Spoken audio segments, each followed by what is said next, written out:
What happens to a police force when the people it protects simply grow old?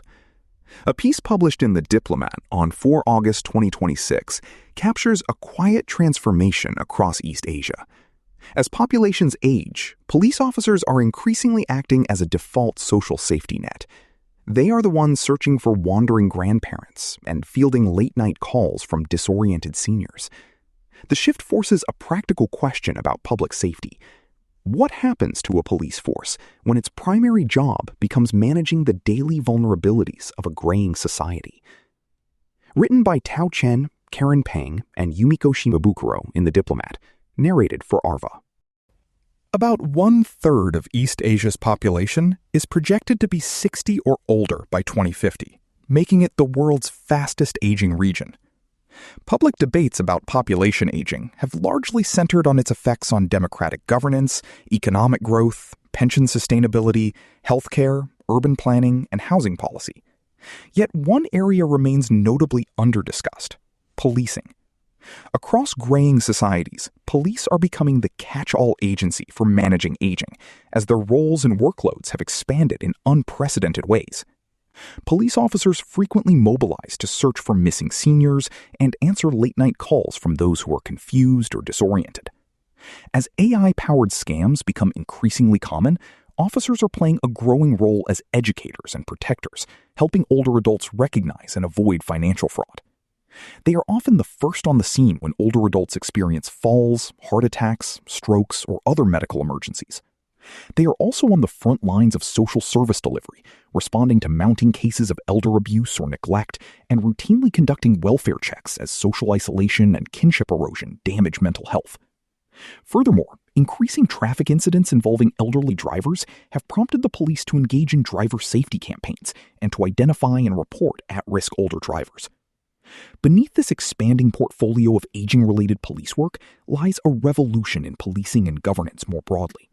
Silver policing in East Asia is fostering greater intersectoral coordination and shifting the role of the police to that of a facilitator within a broader network. This reflects mounting pressure in East Asian governance to decentralize solutions and incorporate more horizontal partnerships among diverse actors, moving away from historically favored top-down solutions to pressing policy challenges. Dementia-related wandering brings this emerging reality into sharper focus. With 57 million people living with dementia worldwide, and the total expected to nearly triple to 152 million by 2050, responding to wandering has emerged as a critical policing function. The lion's share of the world's dementia patients reside in the Asia-Pacific region, with some studies predicting that nearly half of all dementia patients will live there by mid-century. Studies show that between 27% and 70% of community-dwelling people with dementia go missing, and significant police resources are allocated to search and rescue.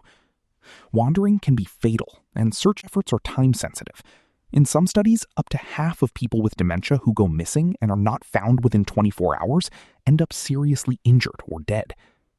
The surging demands on the police require establishing new partnerships rather than fine-tuning traditional, centralized, hierarchical organizational structures and procedures.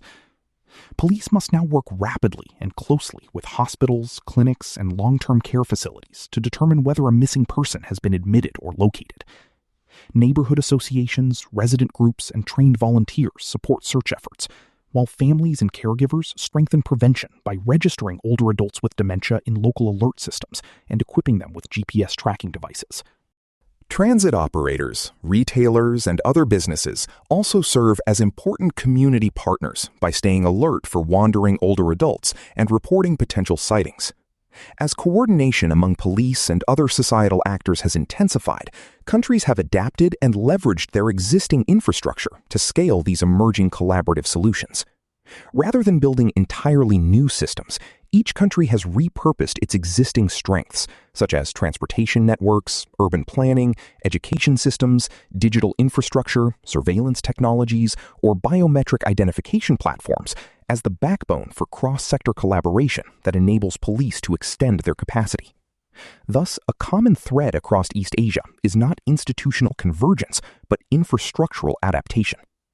Singapore, for example, addresses dementia-related wandering by capitalizing on its world-leading urban infrastructure to expand police search capacity.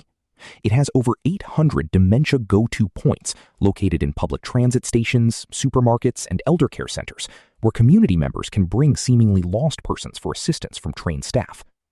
Many older adults carry QR codes that link to their caretaker's contact information, helping transform the city into a dementia-supportive network that extends the reach of the police. Japan mobilizes its educational infrastructure to strengthen its community guardianship model, built around neighborhood police stations, koban, social workers, businesses, volunteers, residents who assist in searches for dementia wanderers through their SOS networks. Thousands of these networks are found throughout the country, from megacities such as Tokyo to smaller cities like Omota, and require high public awareness. Accordingly, children are taught in schools and through community-based education about dementia and how to respond to wandering seniors, forming a plexus of intergenerational support within the local community. The entire community serves as a safety net to prevent older adults with dementia from going missing or being seriously hurt, and an educated community becomes a standing alert and active care system that the police can mobilize. The Hong Kong police force, in contrast, takes advantage of the city's extensive transportation infrastructure to create a large-scale, coordinated observation and interception system for locating missing older adults.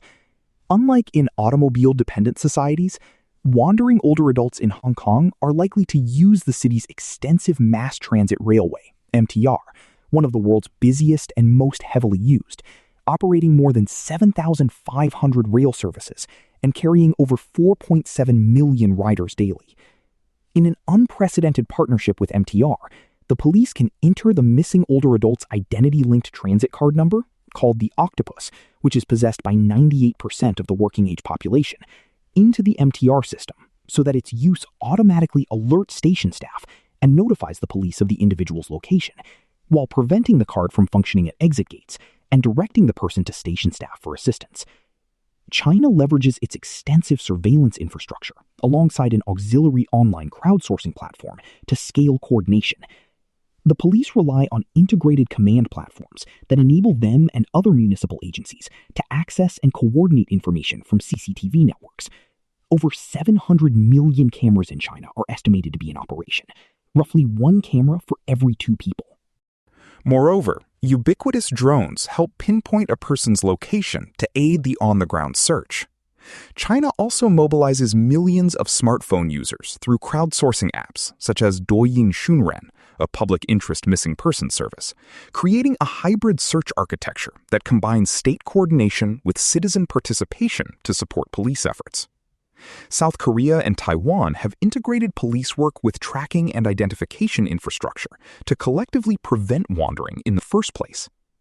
The South Korean police, health agencies, and local governments have distributed GPS devices directly to people with dementia at dementia safety centers and through biometric identification of registered dementia patients.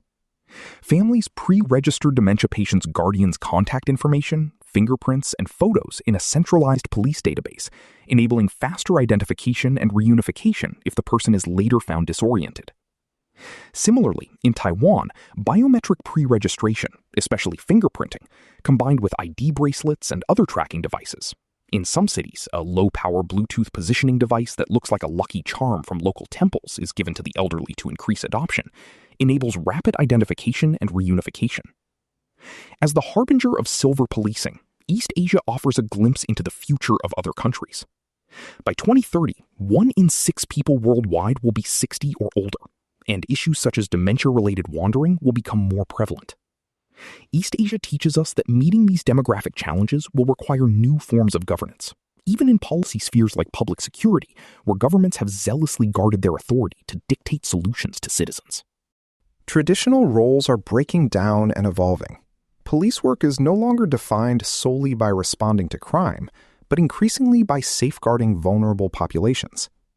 Policymakers will need to promote polycentric solutions by adapting each country's existing infrastructure to scale multi-sector collaboration.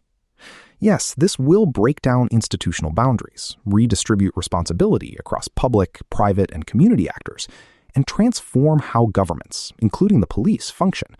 but this may be the only way to meet growing needs in aging societies.